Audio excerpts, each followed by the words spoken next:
TV 20 Kannada ವಾಹಿನಿಗೆ ಸ್ವಾಗತ. ಕಿಡಿಗೇಡಿಗಳು ಅಂಗಡಿಗೆ ಬೆಂಕಿ ಹಚ್ಚಿರುವ ಘಟನೆ ಪಟ್ಟಣ ಸಮೀಪದ ಹೊನ್ನೂರು ಗ್ರಾಮ ಪಂಚಾಯಿತಿ ವ್ಯಾಪ್ತಿಯಲ್ಲಿ ಬರುವ ಆರ್ಯ ಭೋಗಾಪುರ ಗ್ರಾಮದಲ್ಲಿ ಜರುಗಿದೆ. ಗುರುವಾರ ರಾತ್ರಿ ವೇಳೆ ಆರ್ಯ ಭೋಗಾಪುರ ಗ್ರಾಮದ ರಮೇಶ್ ಹನುಮಪ್ಪ ಹುಡೆದಿ ಎನ್ನುವ ಕಿರಾಣಿ ಅಂಗಡಿಗೆ ಕಿಡಿಗೇಡಿಗಳು ಬೆಂಕಿ ಹಚ್ಚಿದ್ದು, ಕಿರಾಣಿ ಅಂಗಡಿಯಲ್ಲಿ ಸುಮಾರು 8 ರಿಂದ 10 ಲಕ್ಷ ರೂಪಾಯಿಗಳು ಮೊತ್ತದ ಬೆಲೆ ಬಾಳುವ ವಸ್ತುಗಳು ಸುಟ್ಟು ಭಸ್ಮವಾಗಿದೆ ಅಂತ ಅಂಗಡಿ ಮಾಲೀಕ ಮಾಹಿತಿ ಕೊಟ್ಟಿದ್ದಾರೆ.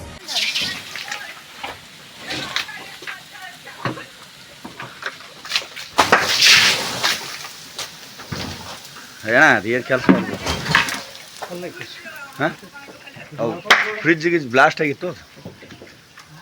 ಈ ಘಟನಾ ಸ್ಥಳಕ್ಕೆ ಮುದಗಲ್ ಆರಕ್ಷಕ ಠಾಣೆಯ ಹೆಡ್ ಕಾನ್ಸ್ಟೇಬಲ್ ಅಮರೇಶ್ ಎಚ್ಕೆ ಭೇಟಿ ಕೊಟ್ಟು ಪರಿಶೀಲನೆ ಮಾಡಿದ್ದಾರೆ. Basavaraj Honnur, TV 20 Kannada, Lingasugur.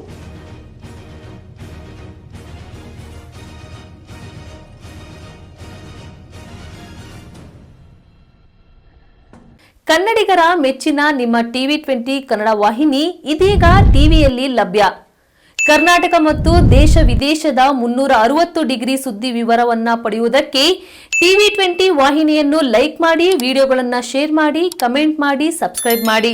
HCN cable 842 ನಂಬರ್ನಲ್ಲಿ Hukkeri taluk ಹಾಗೂ ಸಂಕೇಶ್ವರದ ಸುತ್ತಮುತ್ತಲಿನ ಹಳ್ಳಿಗಳಲ್ಲಿ ಲಭ್ಯ. PCN ಕೇಬಲ್ 129 ನಂಬರ್ನಲ್ಲಿ ಹಾರುಗೆರೆ ಸುತ್ತಮುತ್ತಲಿನ ಹಳ್ಳಿಗಳಲ್ಲಿ ಲಭ್ಯ. ರಾಯಬಾಗ್ ಡಿಜಿಟಲ್ ಚಾನೆಲ್ ಕೇಬಲ್ 80ನೇ ನಂಬರ್ನಲ್ಲಿ ರಾಯಬಾಗ ತಾಲೂಕಿನ ಸುತ್ತಮುತ್ತಲಿನ ಹಳ್ಳಿಗಳಲ್ಲಿ ಲಭ್ಯ. UDCN ಕೇಬಲ್ ನೆಟ್ವರ್ಕ್ ಉಗಾರ ಸುತ್ತಮುತ್ತಲಿನ ಹಳ್ಳಿಗಳಲ್ಲಿ ನಿಮ್ಮ ಟಿವಿ 20 ಕನ್ನಡ ವಾಹಿನಿಯೂ ಲಭ್ಯ.